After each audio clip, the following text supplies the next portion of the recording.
Princess Diana is one of the most famous historical figures of all time. She has become renowned for her beauty, her style, her activism, and her humanitarian work.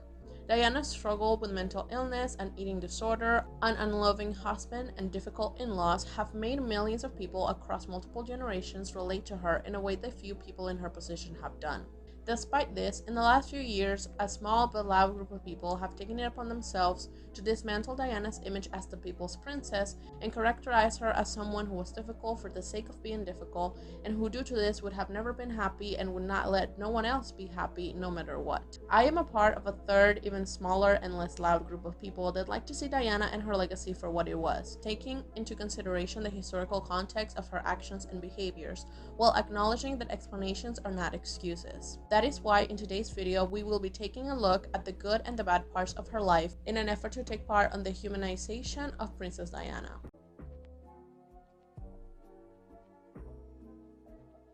Diana Frances Spencer was born on July 1st, 1961, to the Viscount and Viscountess John and Frances Spencer.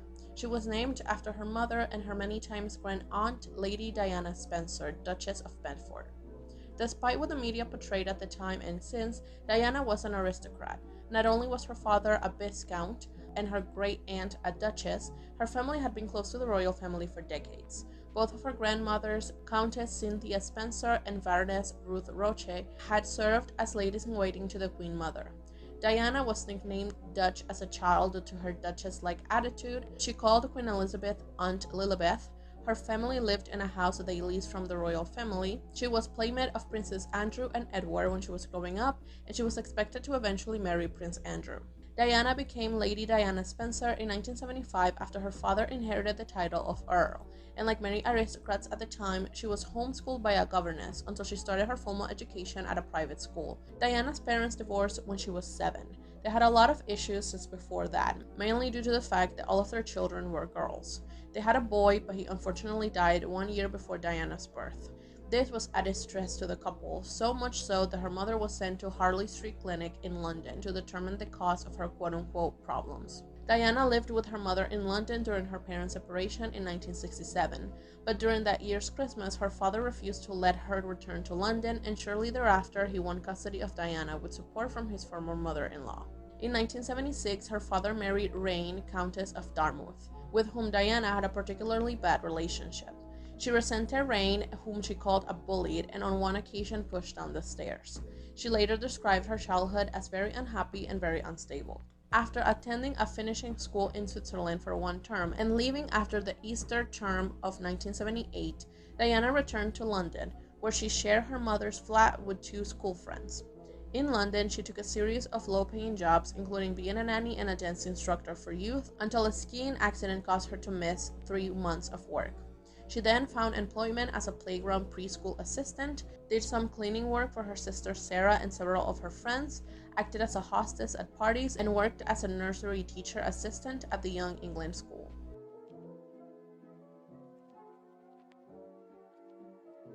Diana first met Charles when she was 16 and he was 29 in 1977.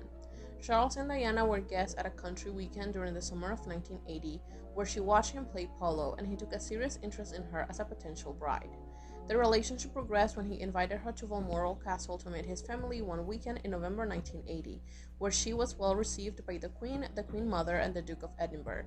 Charles subsequently proposed on February 6, 1981 at Windsor Castle, and she accepted, but their engagement was kept a secret for 2.5 weeks. Even before their engagement became official, on February 24, 1981, Diana was already being hounded by the press whenever she was going to work or to her apartment. Diana was not prepared for any of this and received no support or preparation from the royal family in how to deal with journalists. Following their engagement, she quit her job and lived for a short time at Clarence's house. She then lived at Buckingham Palace until the wedding, where her life was spent alone and bored without nothing to do for the majority of the time. Diana's life as the future Princess of Wales started out with the wrong foot. Firstly, during their engagement interview, when they were asked if they were in love, Diana responded yes, and Charles said, "Wherever in love means." Then, during her first public appearance with Prince Charles in a charity ball in March 1981, Diana showed up wearing a revealing strapless dress. The dress was black, which is a color that royals are advised against wearing unless they are in mourning period, and it was 2 sizes too small. On top of that, Diana had not been prepared with the correct protocol to follow during the evening. About it, she said, "I didn't know whether to go out of the door first. I didn't know where your handbag should be, in your left or right hand. I was terrified, really. At the time, everything was all over the place. I remember that evening so well. I was terrified, nearly sick." That night, Diana met Princess Grace Kelly of Monaco, who, after seeing her uncomfortable, invited her to a chat in the ladies' restroom. There, Diana cried about the whole situation and expressed stress over having people watching and criticizing her every move, to which Grace Kelly responded by saying, "Don't worry, dear, you'll see it'll only get worse." On top of this, days before her wedding, Diana found a bracelet that Charles had gotten made for Camilla Parker Bowles. According to Diana, she felt that Charles had already decided that their marriage wasn't going to work, and it's rumored that she wanted to call off the wedding. However, it was too late for that. Diana became the Princess of Wales when she married Charles on July 29, 1981. The wedding was held at St. Paul's Cathedral. The service was widely described as a fairy tale wedding and was watched by a global television audience of 750 million people, while 600,000 spectators lined the streets to catch a glimpse of the couple on their way to the ceremony. Sometime after the wedding, during an outing, Charles would grab Diana by the waist and tell her that she was a little chubby. This would unravel Diana's battle with bulimia and her overall unhappiness, not only with her marriage but with the royal family as a whole, and it would serve to exacerbate her mental illness. On November 5, 1981, Diana's pregnancy was announced. 12 weeks into her pregnancy, Diana fell down a staircase, suffering from some bruising, but overall she and the baby were unharmed. Diana later confessed that she had intentionally thrown herself down the stairs because she was feeling so inadequate. On June 21, 1982, Diana gave birth to the first son, Prince William, and subsequently suffered from postpartum depression, once again having no support from anyone in the family.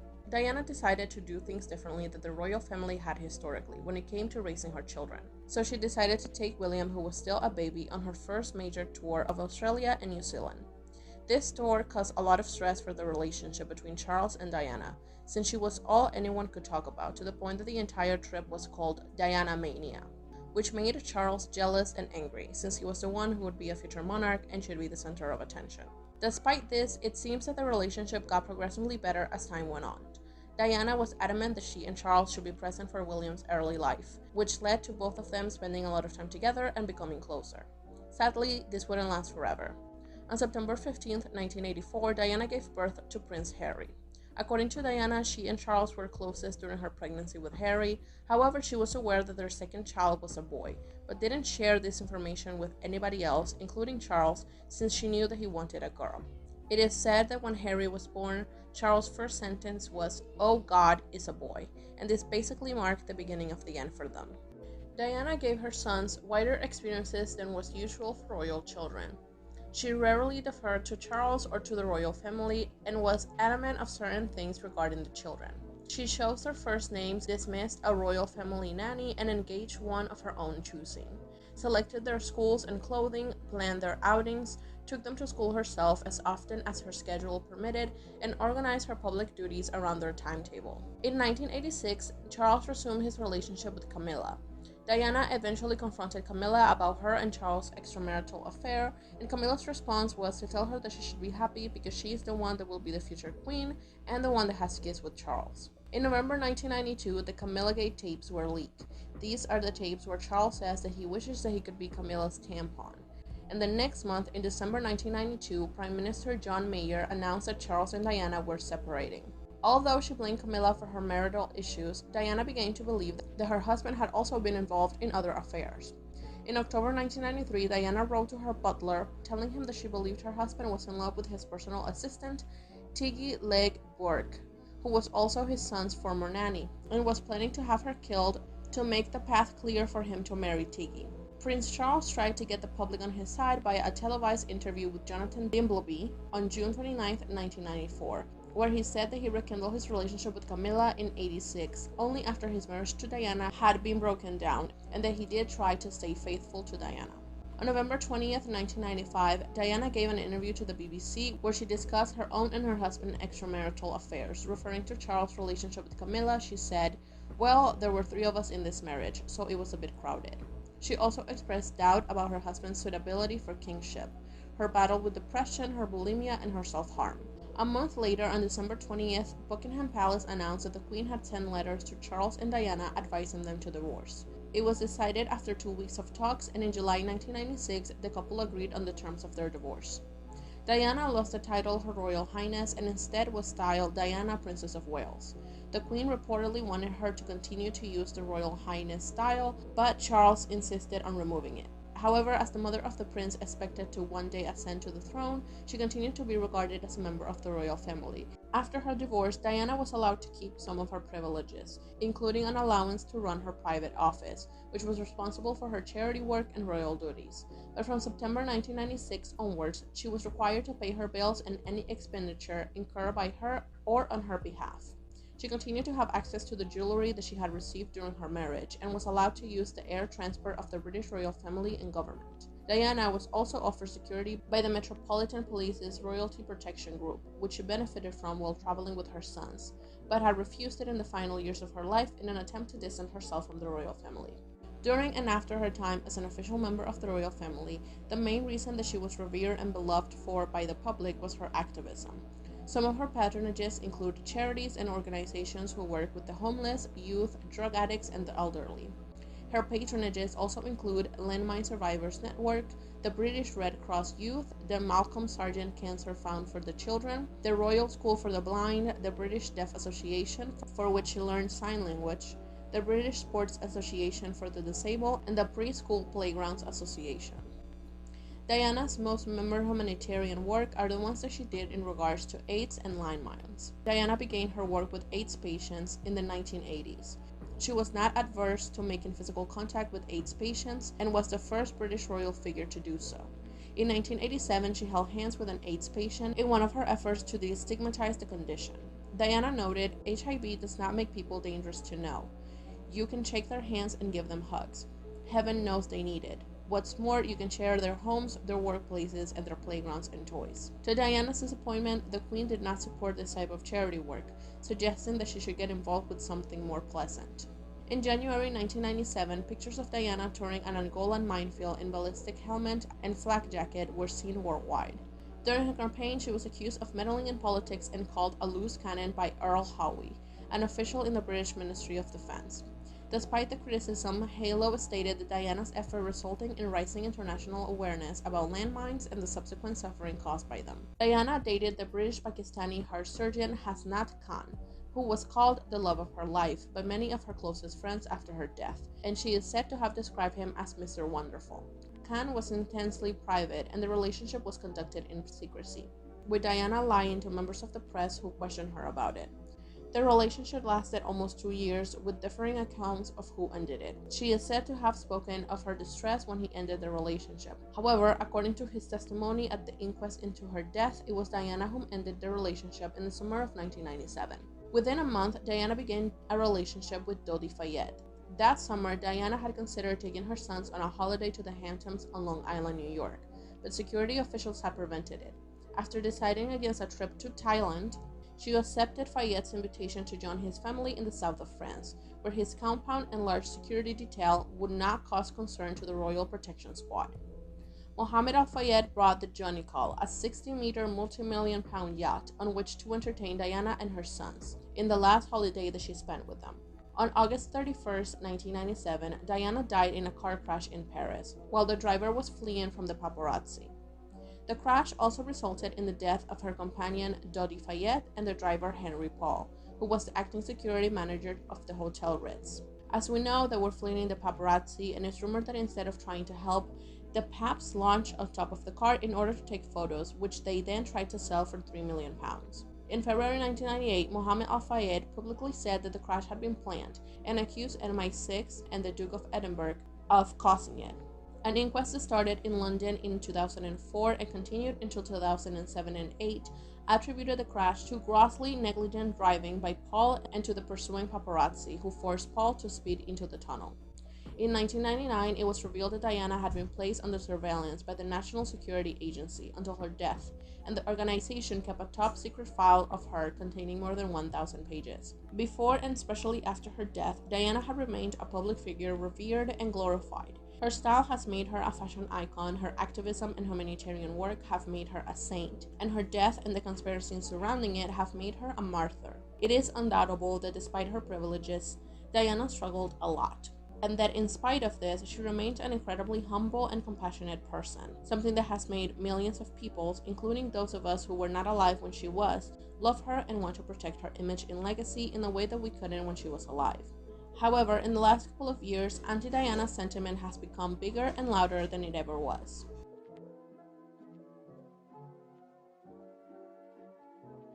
In 2018, Prince Harry married his now wife, Meghan Markle, a biracial American divorcee. Since then and before, both of them, but especially Meghan, have become the media's favorite target, especially after they announced that they would no longer be working royals.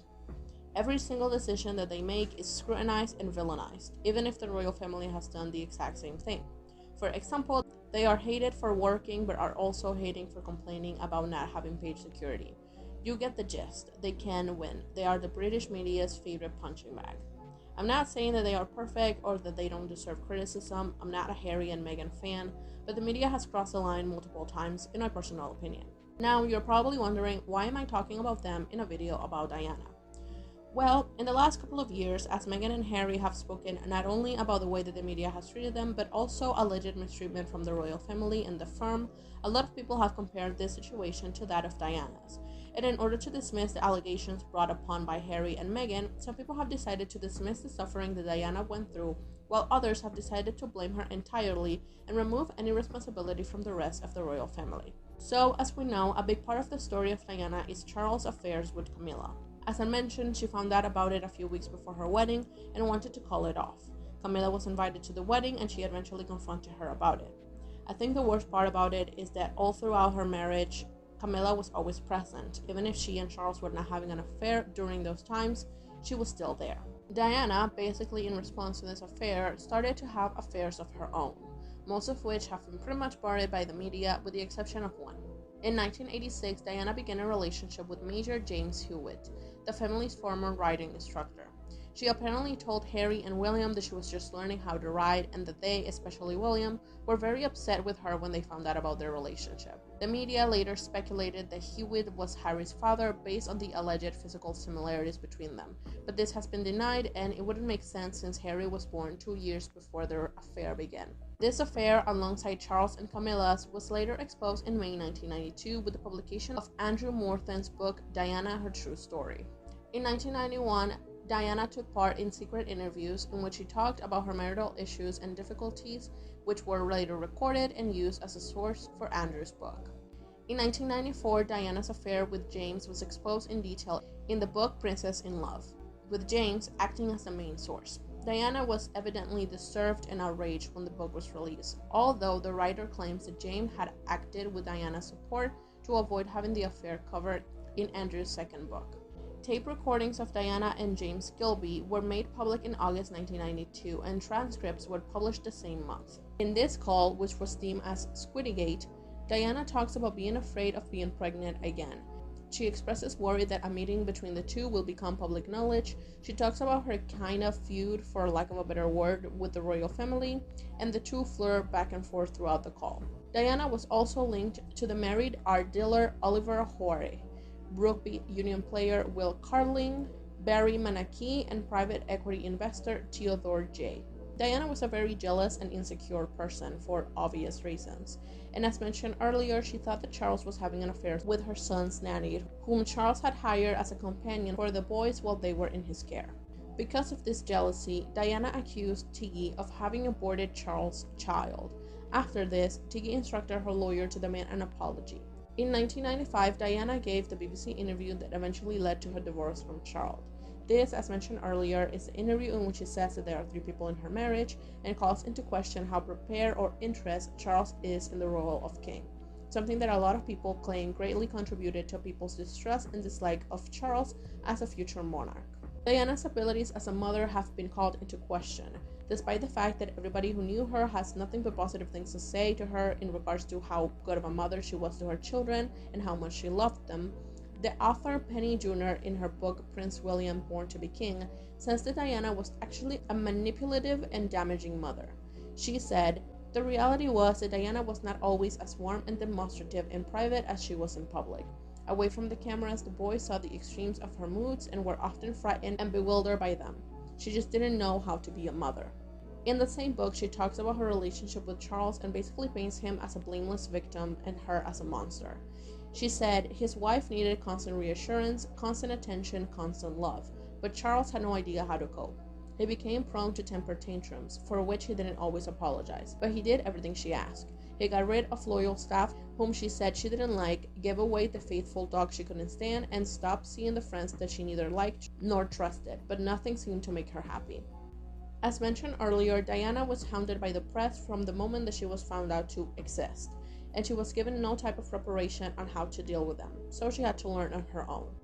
Diana allegedly developed a close relationship with a few members of the media whom she will invite over for tea, and she would allegedly feed them information that she wanted them to publish. Diana was genuinely annoyed by how much the press followed her, especially after her divorce, because it was causing problems between her and her sons, since they preferred to be with Charles because they got more privacy with him, but she also used them in order to make herself look better. It's important to remember that Charles and Diana were basically battling each other in the media after their divorce, and were both giving the press information in order to make the other look bad. So Diana's hounding by the press can be seen as a self-inflicted problem by some. This leads us to her tragic death. We know that Diana's driver was trying to outrun the press, who was following them around when he decided to speed into a tunnel and crash the car. Like I said, it's rumored that the press never tried to help her and were more interested in taking photos that they were trying to sell. However, there's another side to the story. There is suspicions that someone in the hotel was tipping off the paparazzi and telling them where Diana was going to be, eventually leading to the plan of sneaking off the back being ruined, and then being chased by the paparazzi. It is important to note that by this moment, Diana had already given up her royal security. After the trial, the French judicial investigation concluded that the crash was caused by Henry Paul's intoxication, reckless driving, speeding, and effects of prescription drugs. The paparazzi who chased Diana were initially investigated for gross negligence, but they denied the accusation, saying that they did try to help Diana and the rest of the passengers get out of the car, and instead were fined with £1 each for invasion of privacy.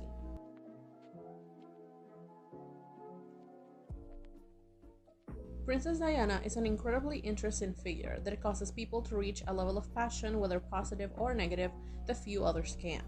I personally have never felt comfortable with the saint-like way in which the public and the media treat her legacy, because I think that it oversimplifies her life, her struggle, and her decisions. Painting Diana as someone with no agency that was just a puppet of the royal family and the media strips her of humanity and erases all of the work that she had to do internally and externally in order to achieve the level of success that she had, and of course, it strips her of responsibility over her actions. Diana had a lot of balls. She stood up to the royal family multiple times and made them look like fools on purpose as a way to get back at them for the way that they treated her. Diana was not stupid, and she was not a doll. She was a woman who learned the hard way that all she had was herself, and that if she didn't take things into her own hands and helped herself, no one else would. I think that Diana was manipulative of the public and the media, and she was vengeful. I think that she wanted to hurt them in the way that they hurt her, and she used the only weapon that she had: the media and the public's love. On the other hand, I don't think that I will ever side with the people that constantly bring up her wrongdoings because of the reasons that they do it. Unlike what they claim, the people who point out Diana's wrongdoings don't do it because they want people to see her in a more human light, but because they want to defend Charles, Camilla, and the royal family at large for the way that they treated her. These people want to rewrite history and make it seem like everything they did to her was Diana's fault. They tend to strip the historical background and context in which Diana's behavior took place. It is very easy to make it look like Diana's issues were self-inflicted if you ignore the fact that Diana was little more than an incubator for the royal family to have their heir and their spare, and they treated her as such, mostly ignoring and leaving her all alone in the palace. And in the occasions where she went out and did her job and made everybody love her, it was still never good enough for anyone. It's very easy to condemn her for her Panorama interview if you never mention that it was a direct response to Charles' interview a year prior. It's easy to say that she was just as bad as Charles when it comes to affairs if you don't mention that hers were a direct response to his and Camilla's affair. Personally, I have no intention of painting 31-year-old Charles as a blameless victim of 18-year-old Diana. Diana making mistakes doesn't absolve Charles of his abhorrent behavior towards her. The truth of the matter is that Diana was no saint and she was no villain.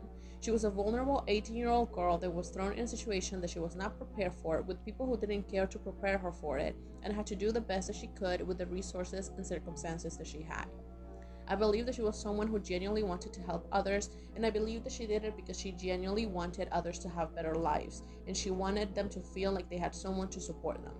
At the same time, I also think that Diana was petty and bitter towards Charles for obvious reasons. He never loved her, so she could have a million affairs and he wouldn't care. And the only way that she had to hurt him was by making everybody hate him.